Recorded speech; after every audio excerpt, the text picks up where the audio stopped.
So here we have Pipe Major Calum Campbell's Caprice. This is a pretty straightforward tune because the only differences between the parts are the first two bars of each line, and those are usually identical between the two lines. Bars 3 and 4 and 7 and 8 are pretty much exactly the same in every part. And so, once you learn the first part, you already know more than half the tune. All you need to do is learn 6 more bars. That is the first 2 bars of the other 3 parts. So I'll just play the whole thing here through sort of slowly, without repeating the parts.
Right, so that's pretty straightforward.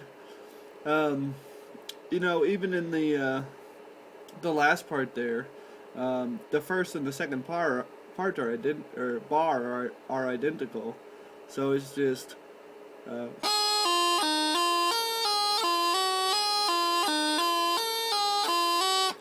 so it's the same thing over and over again. So this tune is really repetitive, and it's not too difficult to keep straight. Let's see. Let's look at tricky parts. So one thing I think is important is to really emphasize all of the G's in this tune, and so you get things like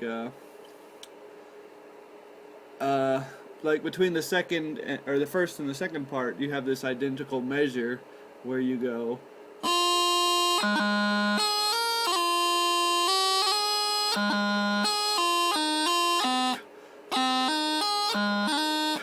There's lots of G's in this tune, and a lot of them are quarter or at least eighth notes, longer notes in the tune, so good ones to really hold.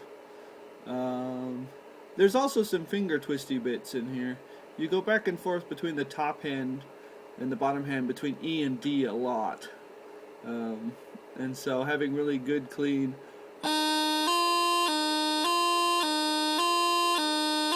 is essential to playing this tune. Additionally, also going from low G to other notes. Between low G and high G, and there's a lot of that in this tune. Other than that, it's sort of just a bunch of running up and down the scale. One thing to not get caught up in is the last repeat of the fourth part. The tune actually changes a little bit, and you get this.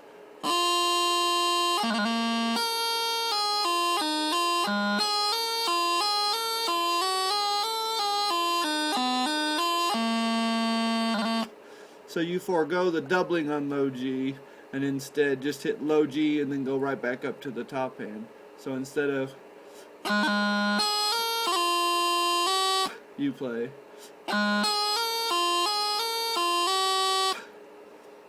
and so just sort of as a finale, I guess.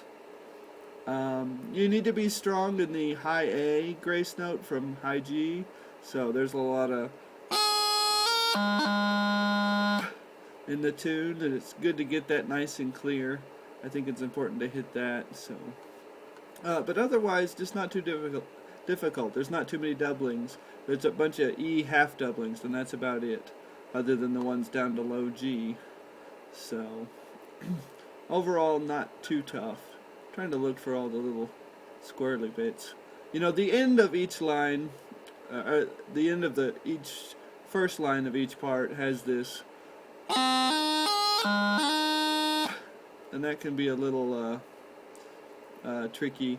Note that that throw at the very end is from low G, and so typically in this tune you'll play a light throw, because light throws are really the only ones that are sort of easy to do from low G. Heavy throws sound funny starting on low G. That just sort of sounds weird, so you sort of stick with light throws.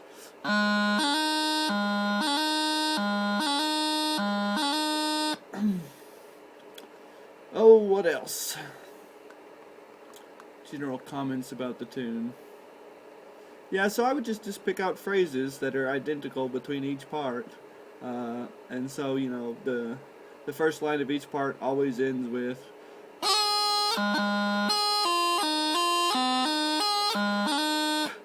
so you could just practice that a while. You don't want to get too much into a habit of doing it though, because the tune is very repetitive, and so it's easy to get lost. Especially in the third and fourth parts, there's a lot of this playing off of E, F, high G, and high A, and you're just sort of going between them in random little different orders, and so it can get kind of confusing. So, that's really all I can think of for this tune, so there's that.